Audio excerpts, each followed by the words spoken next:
I think that there's also an issue. So it's kind of a symbol chest. So they won't underfund chest because underfunding chest probably would undermine the whole system of the nation. Sure.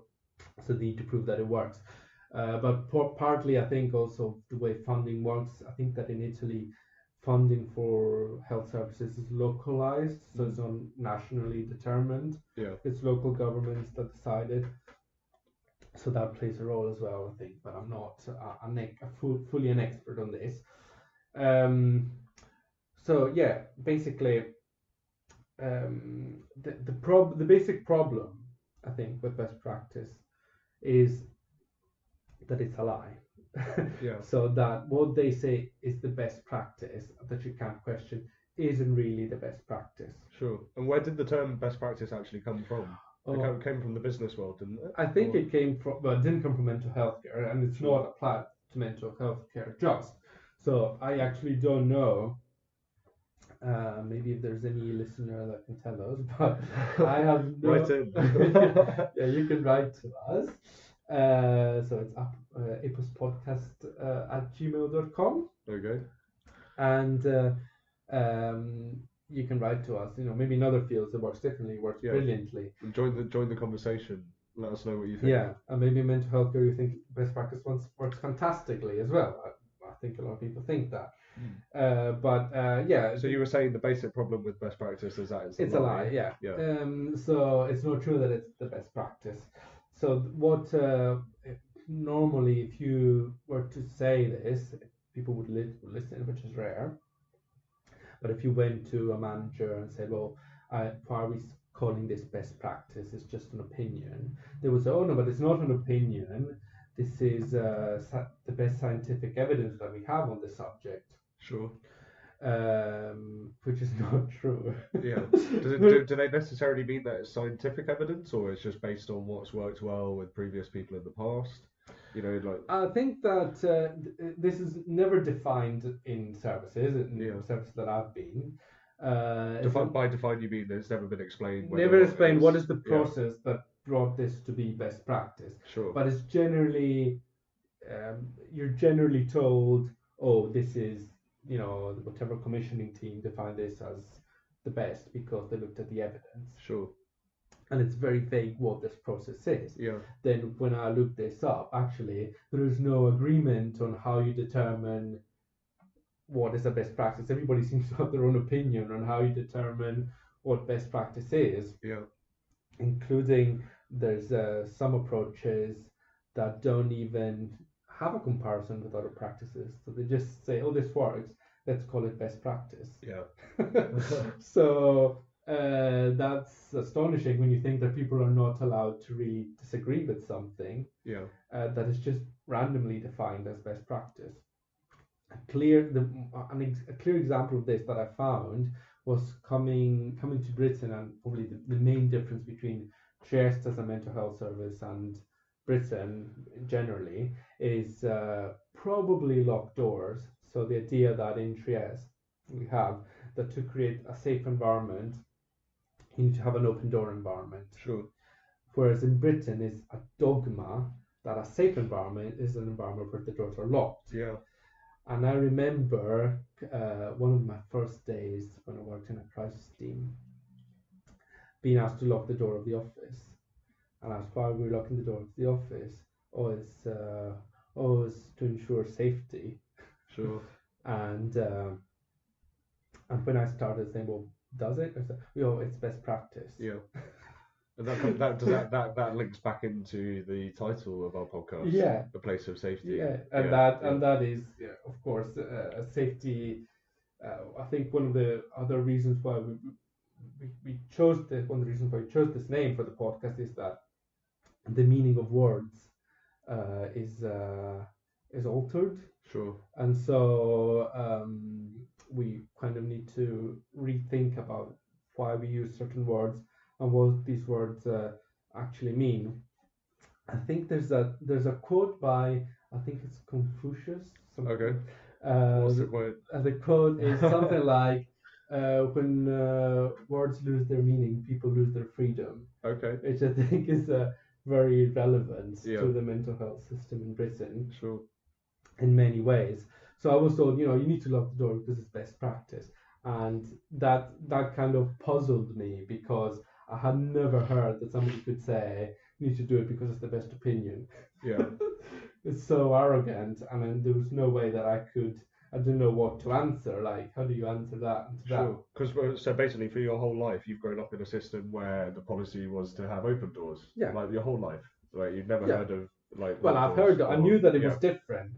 I knew very well that it was Yeah. different. But I assumed, just like in shares, I could discuss these things. Sure. You could say in shares, why don't we lock the doors? Yeah. People would discuss with you why we don't lock the doors.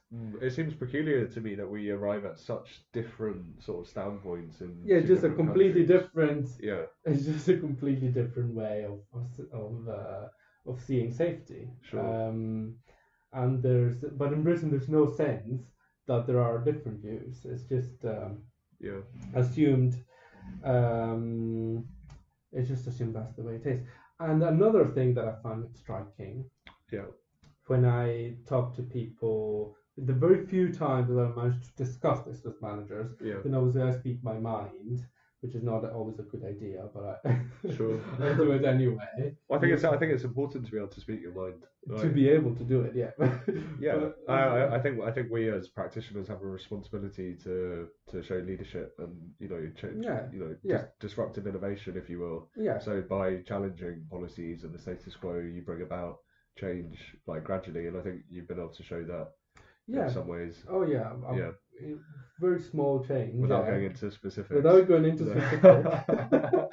I think change can happen. I've seen change happening. Yeah. And otherwise I wouldn't be doing this podcast. But you think it's perhaps a bit too slow. Yeah, let's speed it up. Yeah. But no, one thing that I hear a lot, yeah, when you start discussing these things, it's like, oh, but we want to keep it simple. It's like as if there was this option. Who's you've heard that a lot. I've heard this a few times by managers that in some way I'm getting too intellectual about things. Right. And we're doing something really simple. Yeah. And like thinking, okay, let's say we were talking about. Are you able to give us an example? Or I'm trying to think of an example I can't say.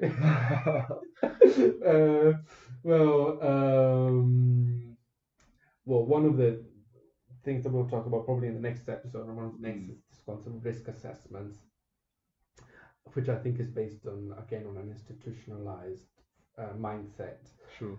And when I think in a few jobs ago, I started kind of questioning why are we having this perspective. The answer was like, oh no, let's just keep it simple. We're doing this. But in other occasions, it came up. Which actually sounds quite dangerous, because like keep it simple. Keep so it sounds simple. very much like you're like shutting down debate.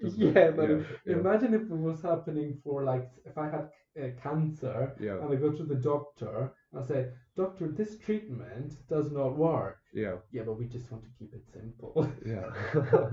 Very true. You can't keep it simple because psychology is complex. Yeah. If you keep it simple, you're doing a disservice to people. Yeah. So interventions like this make me think that there's a focus, and I'm not generalizing here. Okay, there are good managers, but even good managers are in a structure that is not good, and struggle. Then there's a lot of pressures of workers to conform to certain to a structure, and I think that the effort is often to protect that structure. Yeah. So we want to keep it simple because we want to keep this structure going. It doesn't really matter if it doesn't work. And that's a result of various pressures, like especially with like commission services and having to like prove certain results, and like and they're worried, you only get 5-year contracts, and then you worried about the next sort of retender of the contract and so on. Yeah. So you're worried about ratings. You've got less space to be creative in terms of finding new solutions. Yeah. Because actually, what you're worried about is just ticking the boxes so that you can get the contract again. Yeah. And also. Going. Not just getting the contract, but commissioning services don't just look at, okay, more or less it's all right, but they give you like outstanding as a evaluation, whatever, I don't know what the various ratings are, good, needs improvement. And basically there was I think there's a very interesting presentation that that mental health services from Wales did about going to Trieste. Okay. That we might put the link about. Yeah, Somewhere. I really enjoyed watching that. Just to And they were yeah. saying, So there's these Welsh people who go to Trieste and they sort of see how differently things are practiced, and they find it quite humbling. Yeah. You know, they have all these realizations that they're going to take back with them. Yeah. To try and practice differently. And they say in that video, which I think is striking, we can't really apply all of these ideas because if they're making example of a bathroom where in Britain there's no ligature point, you need to do everything needs to be like a prison cell basically, because otherwise somebody could hang themselves or do whatever. And in Trieste we just want to make it look good so people feel comfortable in it, and that then there's less suicides like that. And this is in mental health services, so the equivalent, we don't have psychiatric hospitals as such in Trieste, but we have these places in the community like homes where people go. So bathrooms in these settings. Yeah, it's almost like you make an environment so sterilized, so sterile that how can you expect people to? Yeah, you forget the person. Yeah, it's not a very human environment. Yeah, no, and they think people are going to feel great in there. Yeah. And they're saying if we wanted to do a bathroom like this in our wards in psychiatric hospitals, the commissioning they have audits. The commissioning teams would come in and say you need to close it. Yeah. Because it presents so many risks, so much risk. Because there's so much risk. That's the idea. Yeah. So people could kill themselves in many ways in this place, right? So it's a mentality of avoiding risks. So we'll get into this in the future. Sure.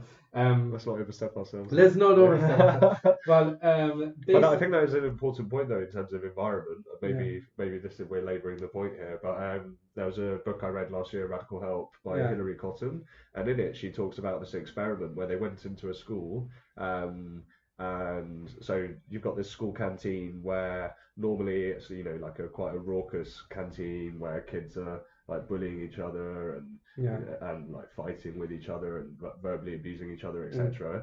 And then one day they had this experiment where they laid the tables with nice sort of like cutlery and tablecloths and everything like that, and they witnessed a kind of change in behaviour that elicited, and suddenly everyone's nice to each other, so I think that is a good point about and there's loads of evidence for the let's say the effect that the environment has. The Stanford Prison Experiment, look it up if you don't know about it. That's a famous example. So, but the commissioning teams and the best practice are trying to push services towards a vision of care that is pretty dangerous, really, and not caring, but which is. But why is it dangerous? It's dangerous because clearly, if you're saying you need to lock all the doors, like in not all the doors, but many doors, definitely in, for example, in crisis services, you make the environment more unsafe. Sure. You can look at evidence that shows this. Yeah. And so then when you have a tragedy happening, they'll say, well, thank God we locked some doors, we need to lock even more. Yeah. Right, and that way you make the environment even more dangerous. So it's kind of a self-fulfilling prophecy. Because it becomes about accountability. Yeah, we've done everything. Yeah, we've done everything we could to because we protect locked ourselves. everything. Yeah, and actually you've done a mess. Yeah, but we did everything we could. We like locked all the doors. Yeah. We removed all sort of ligature points. Yeah, like we did everything. We tied the person to the bed. But actually, maybe we forgot the human, like the person at the center. So if it's in an environment like this, somebody like me comes in and says, "Well, I don't think we should lock any door." Yeah. People think I'm completely mad. Sure. And I should be admitted or something. Because you're operating from the complete other end of the spectrum. I'm not thinking from a risk management perspective. I'm thinking from a different perspective. So the problem, but I think the main issue here is that it's not even the fact that the system is gone in the wrong direction. It's the fact that it doesn't want to hear any different view.